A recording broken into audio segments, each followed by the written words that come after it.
के कम चिंता रहल। हाँ जितना हो मौगिन के चिंता रहल। हाँ ये बहिना सही कहता रू। तो बिहाने मेहरारू कहली सो का कहली सो ए बहिना ए बहिना न के सुनत करो खेला बोला ए बहिना तो जब वो है तो कहिए का कहत रू कुछ निमन कहिए हमरा पूर्वज तक से बड़ा डोर लगल। हाँ तू कहिए एगो बात जननी देखो हां ए दादा जननी हतो। हाँ ए बहिना देखलू वो रास्ता चलत रहली तो मूड़ी गड़ाइए के चली बुझाते रह के सन कांड करी हो सही कहत नहीं तले इतने बतिया कोनवर में एगो तीसर की मेहरारू चली तू कही ओ का जी का बतिया बतानी तू कही बाप रे बाप पहले से खेल करे ये न जानत होइए कोई घरे रोज आवे ले जा ले ती मोगी कोई एमे खेल का करे के बजी ओकर खानदानी कुछ चल लागत ई हुए कहले सकर फुओ हुए कहले ये एगो वीडियो डालल रही जौन की वीडियो आज 20 मिलियन प्लस करता। ये वीडियो से हम संदेश भी भेजले बनी कुछ लोग जे ना समझ ले ओकरा बुरा भी लग जात होई। हां ये वीडियो से एगो संदेश भेजनी कि जितना भी हमारे छोट भाई लोग बालो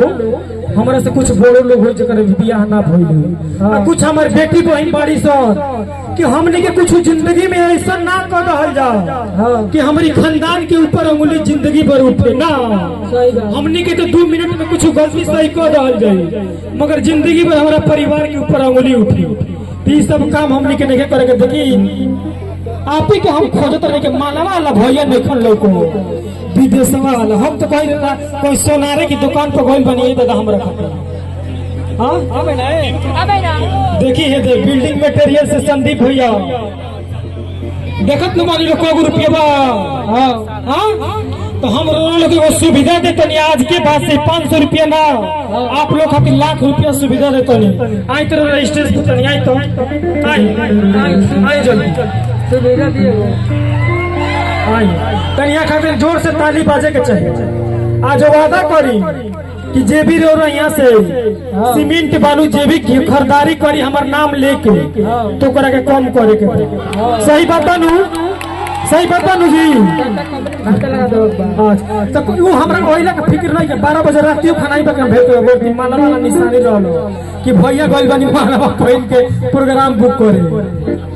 अच्छा आपको न चाहिए नहीं ठीक है मगर एक बात सुनिए जो भी हमारा भाई जाएगा मेरा नाम लेकर कम से कम 10 रुपया भी कम कर दीजिएगा मेरे नाम पे जो भी कोई खरीद भैया के जोर से ताली बाजे के चाहिए प्रेम से बोलिए दुर्गा महारानी की करी खूब तरक्की करी। पैसा चीज ना होला पैसा कोई चीज मायने ना रखेला इंसानियत मायने रखे के चाहिए। चलिए अच्छा लगता आई हमारा बड़ भैया के तरफ से राजू मदेशिया जी आप तो हमारे रग रग में आप लिख गए बड़का गाँव ये तो भैया जी हैं रामपाल सीमा हैदर जी की तरफ से बहुत बहुत रुपया का पुरस्कार बा आशीर्वाद बा आशीर्वाद देते रहे बुरा मत मानी हो जो कहता नहीं